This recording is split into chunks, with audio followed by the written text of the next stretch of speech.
Yesterday, my brother and I were at the annual Too Many Games convention that happens outside of Philadelphia, Pennsylvania every June. One of the biggest complaints about this convention was that the line to get into the building took nearly 40 minutes by the time the doors had actually opened for badge pickup. It had basically wrapped around the entire outside of the building, and that's to say nothing of the lines to actually see any of the guests. I know that John DiMaggio and Charles Martinet's lines were cut off very early on for autographs because people would have been waiting at least an hour, probably longer. And then for the panels, I know that the Angry Video Games Nerds panel had to get cut off from seating pretty early. In previous years, when Scott the Woz was there, something similar happened with him. There were just so many people, they would have overloaded the room by a country mile. Now, Too Many Games is the biggest gaming convention in Pennsylvania every year, arguably in the entire East Coast, okay? They get a crazy number of celebrities and content creators there, and it feels like it only gets bigger every year.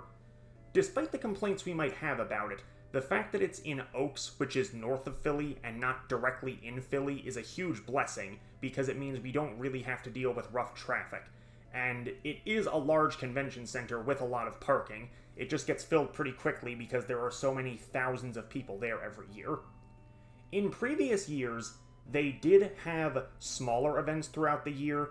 I know they had a game swap event in 2021, which, although it wasn't really based around celebrities, was at least a good opportunity for vendors to get there.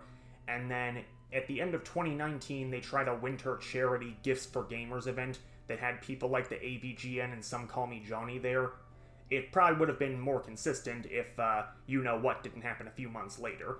But my question is, I'm curious if they will ever return to that, because by having it broken into multiple conventions rather than one large convention, it's less likely to overload that large convention. If they don't do that, I would like to please make a suggestion on how to mitigate the large line, and that suggestion would be, if it's at all possible to maybe have a badge pickup tent out in the parking lot, even for 100 to 200 people that already have their tickets before the convention begins, because that way it doesn't run the risk of overloading the main line. I feel like it's worth experimenting at least, especially if they want to continue making it larger every year.